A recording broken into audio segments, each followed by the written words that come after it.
Hello again, Matt here with 5280 Armory. I've got a pistol here today that I've had a few times before, but I've not been able to keep it around long enough to spend some time with it. I'm talking about the Wilson Combat version of the Sig P320 chambered 9mm. I'm going to hang on to this one so we can dive deeper. Let's get started. This pistol and its components left Sig as basic pieces and parts. Upon arrival at Wilson Combat, that was when it began its transformation into something much different than a base model Sig 320. It's my opinion that improving upon these striker-fired pistols has to be an awfully difficult thing to do these days. With computer-aided design and CNC machining, the reliability and consistency is the type of thing that machinists could have only dreamed of decades ago. So a fair question you might ask, what did Wilson Combat do that's going to really matter? In my opinion, that's going to come down to the fine-tuning being done by somebody that really knows what they're doing.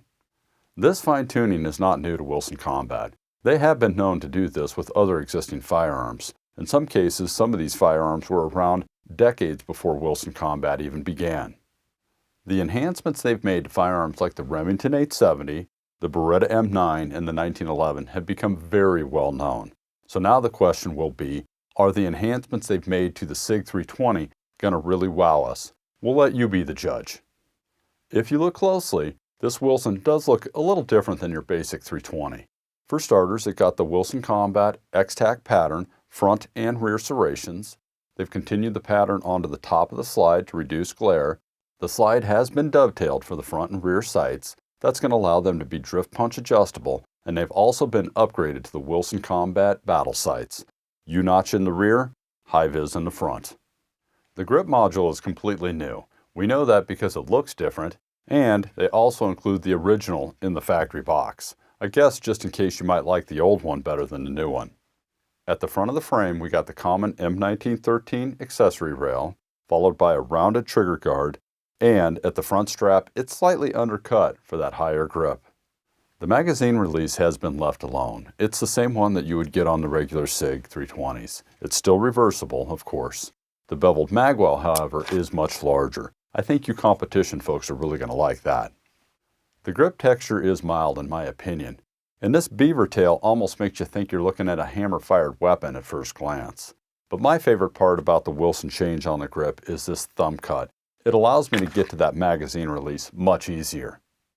Takedown's pretty simple. After you've cleared your weapon, hold your slide back with your slide stop, cam that takedown lever over to the full position, release your slide stop. You don't have to pull the trigger. The frame is fully self-contained, so is the recoil rod, and the barrel comes right out. So now we have 4 basic parts, 5 if you include the magazine. Reassembly is just as easy. We'll just do it in reverse. Barrel in, followed by the recoil rod. Slide onto the front rails, onto the rear rails, hold it open, cam my lever back into the assembled position, and we're good to go. On that note of being good to go, that sounds pretty good to me. We've got a few other things I'd like to talk about, but we'll do that when we're shooting. Let's grab our stuff and let's go hit the range.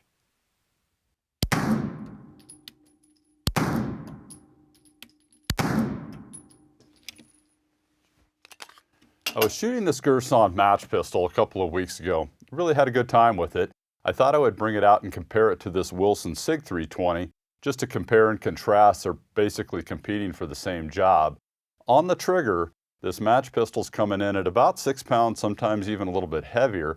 By contrast, the Sig Wilson 320, 3 pounds or less. Let's see what kind of difference this is going to make on the target. I'm going to shoot 3 groups and I'm going to take my time. So give me just a bit and I'm going to check back in just a minute. The first 2 shot groups that I shot were done with target grade ammunition. One group was at about 2 inches, a little bit less. The other one was at about 1.5 inches.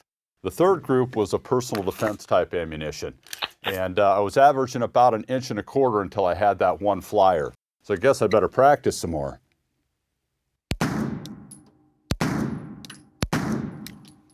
I'm always changing pistols in between competition. That probably doesn't help my ranking or my final score, but I enjoy the change up and I like to know these kind of pistols that we deal with on a day-to-day basis. I'm always looking for the next competitor. Maybe this Wilson Combat will be just that. Let's get on an IDPA target here and see what we think.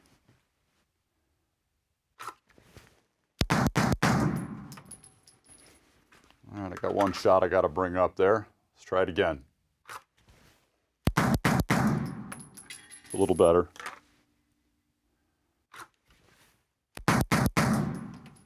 Well, it looks like I had one shot outside of the ring. I think this Wilson definitely might be a contender. This Wilson that I'm shooting today has a flat trigger, but you can get it with a curved trigger if that's what you prefer. So for me, flat trigger, pull weight 3 pounds or less, trigger reset at about 1/4 of an inch. I'm starting to warm up to this Wilson really quick. Let's do a few holster reps.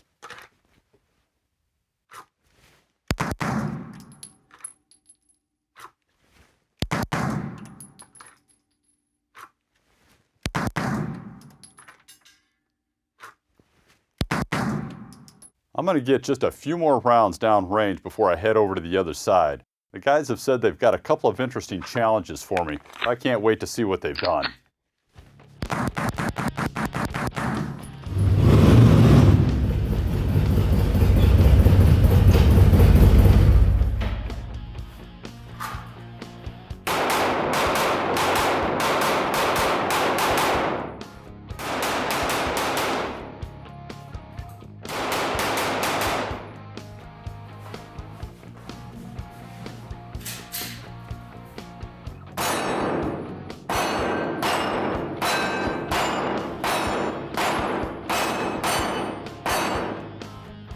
I had a great time shooting this Wilson variation of the Sig 320.